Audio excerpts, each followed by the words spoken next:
enjoy it. I enjoy it a lot. Right now I'm just blowing out the forms of the tubes. They're considered to be bad people. They are thought to have no self-control. They've created their own situation. You know, people feel that they deserve everything bad that happens to them. I think one of the biggest myths for jib users is that we're all crazy.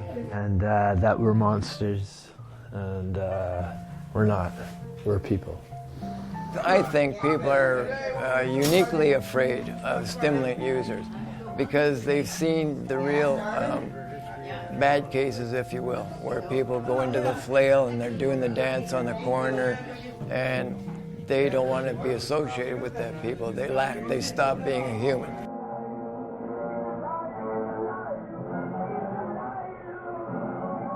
The media does a really good job of holding drug users responsible for like all the violent crime. I've seen people that are emaciated, crack addicts, and they've been in crack-induced states of psychosis, and they can go out and kill people. You might hear through the media that all stimulant users are violent and they're a danger to you, but the majority of stimulant users are not going to be a danger to you, and they're not going to be violent.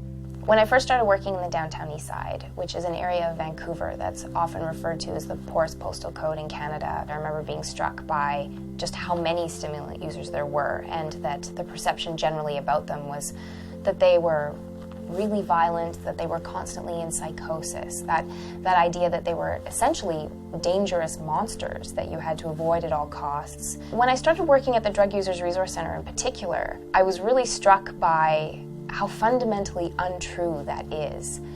For instance, here at Dirk, I don't have a staff person that isn't a stimulant user, and I rely so heavily on the staff here at Dirk. They are the heart, the soul, and the backbone of this center. They run the place, and so it just really flies in the face of this perception of this group of people. I know them to be some of the most committed, capable, responsible, caring, engaged, intelligent people that I've come across in my work here so far. I'm Yvonne. I'm a stimulant user.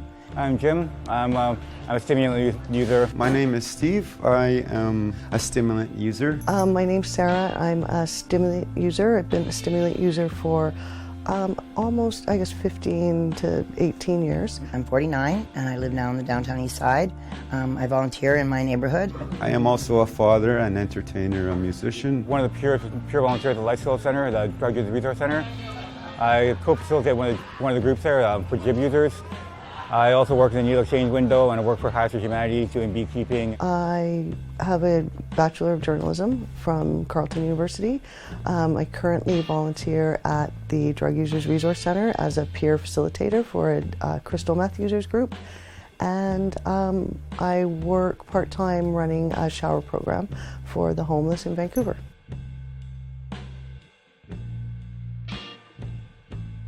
Anything that excites you.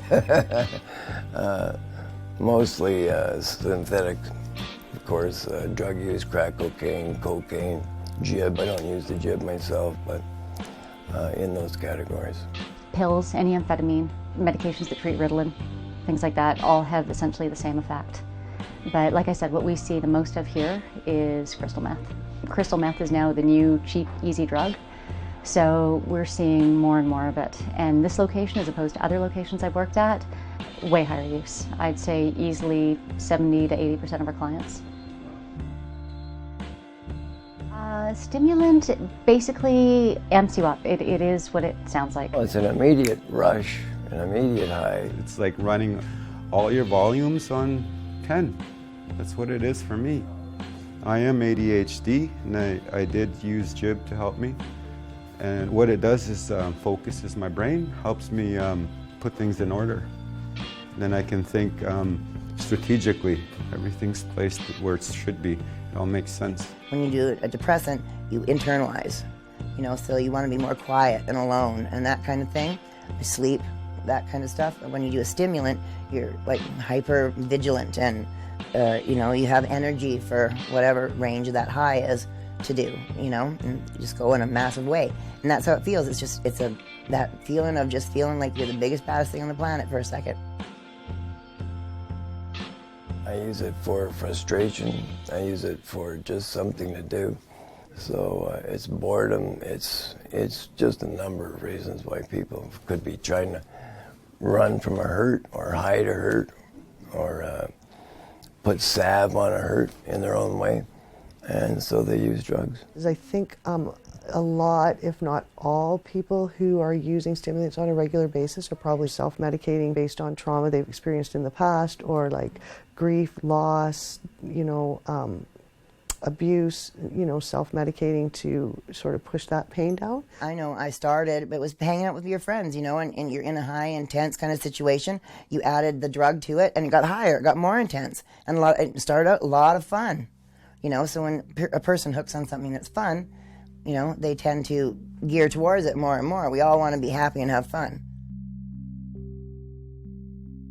People who use crystal meth are being apprehended more readily, I think. And I don't know if the police have been given more power, but people that are looking in from the outside immediately assume, these people use crystal meth.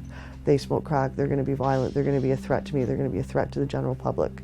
Because as soon as people know that you're a user, then they kind of start judging you, like they think that you go out and you do crime to get high, and everybody's different, right? And I don't do crime to get my high, eh? A lot of times people feel that jib users are going to be disruptive and are going to be, just more problem than they're worth, or just that they're going to end up not only not gaining anything from the experience, but also detracting from other people's experience because they think the person's going to be too paranoid or too much of a disruption. So they'll be denied various services. Whether it's medical care or whether it's housing or whether it's support with ministry issues, funding, people basically don't want to deal. So there's a decided lack of sympathy or empathy, and they are flat out denied services. We've had 5 people in the clinic this morning who had stories about going to other doctors or seeking primary care and were turned away. And, I'm sure because practitioners felt that they were just too difficult to deal with.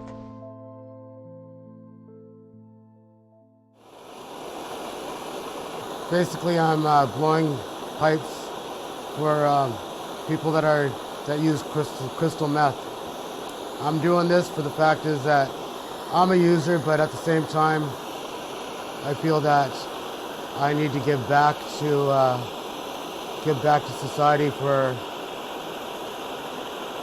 things that I've done in my past, and the way I look at it, if someone can have a clean pipe, they're better off without having to catch any type of diseases. We dispense the pipes mainly because it's a way to deter infections. Someone might have Hep C or worse, and you're sharing a pipe with them if you've got a little cut on your lip or whatever, just a picking thing or whatever. The potential to be infected is quite enormous. So we dispense with the pipes to encourage. When you're done with it, just toss it. You got another one. You can either buy them for $0.25 or they dispense them. Many places dispense them free, so there's really no rhyme or reason other than, in my opinion, laziness to not have a clean one, whenever you want. We're having a get-together to show people how to make stimulant user kits. This other inhaling kit, I like to spread the word and share with people I know from the street and the community, as well as people who need to have further, education on what is really going on in the group and in this area. How you guys doing? You need jib pipes? You guys know about the Drug Users Resource Center? We have a jib users group on Wednesday afternoons, 12:30 on Wednesdays. Great. Yeah. Thank you. Yeah, we offer a $3 coupon for the downtown Eastside Food Market, and discuss harm reduction and safe use of it. We want everyone to get something out of the group and to participate, and we want to keep the environment supportive and positive. And we also want to keep all criticisms respectful. One person that came to the group, the first time they came to the group, and I really like this, at the end of the group they wanted to make a statement, and they said that they really liked coming to the group because they felt that they were treated with respect, and that everybody in the group was really respectful and valued everybody's opinion, and even if we don't always agree, everybody has a voice in the group. So I think maybe that's part of it. And because I know when I first started the group, people thought, oh, you're never going to get people who use crystal meth to come to a group like every single week. And I have a lot of like core members that come every week, so they must be getting something out of the group, and I think that it's having a voice. I think it's just exercising empathy. You know, you put yourself in these people's shoes, and our average client deals with stuff in their day, in their life, that I have no idea, and I probably couldn't handle. You know, you're worried constantly about housing, about your next meal, about street hustle, how to pay for your next fix, because, you know, there's no money coming in other than what you're earning day to day. You know, it's a much harder lifestyle than I'm used to. So it's taking that half a second and, you know, realizing that they've already dealt with 30 things in the morning, and I've had to get up, have a cup of coffee, and come to work. And at the end of the day, you realize that everybody's got the same needs. Everybody just wants help, you know, and unfortunately people are further stigmatized because they're not able to ask for that help. You know, their skill set or their tool set isn't necessarily what your average person would have. So it just makes us work a little harder to figure out what they need and how best to give it to them. Because of the way our society treats drug users, they're very much pushed into the corners and pushed into the shadows, and there's a lot of shame still around drug use. There's a lot of secrecy, guilt, anger, fear, all of those things. We want to do away with that. We don't believe that drug users should live in fear. We don't believe that there should be shame. We believe that harm reduction is not only safe paraphernalia, but harm reduction is helping to bring dignity and confidence and self-respect and pride back to the drug-using community, and that's a huge part of the work that we do here. People that use drugs, we're still people of this community and have every right to enjoy all the aspects of our community, such as housing, such as all that stuff. But we also have some responsibility to, you know, try and be, if not productive parts, not destructive parts of our community. I think that, like, obviously I come from a really privileged position, right? I'm white, I'm university educated. I came to my drug use pretty late in life, like, comparatively. And I think, you know, obviously, you know, the policymakers, people in government, they're coming from a particularly privileged position most of the time. So, you know, they're looking at things a little bit differently than maybe some of these people that are using drugs all the time are looking at. Like, I have people in my group that have been using drugs since they were like 11 or 12, and like, I mean, I'm talking like hardcore, like injection drug use at like age like 12, right? And maybe their parents use drugs, and maybe their parents use drugs, and this is like the model that they have. So they don't, I mean, what to, you know, people coming from a privileged, middle class, educated, you know, background, you know, what they look at as rock bottom, you know, what it might be somebody else's like general reality. Get your butt up from your chair and walk on these streets. Spend a day and a night in the life of, you know, what some of us street people have to deal with. The people that live on the street, you know, even if they have a drug addiction or not, they're always willing to, you know, one way or another, give you a helping hand. You know, sometimes they, you know, everybody messes up, you know, everybody makes mistakes. But, you know, I've never seen a more loving set of people.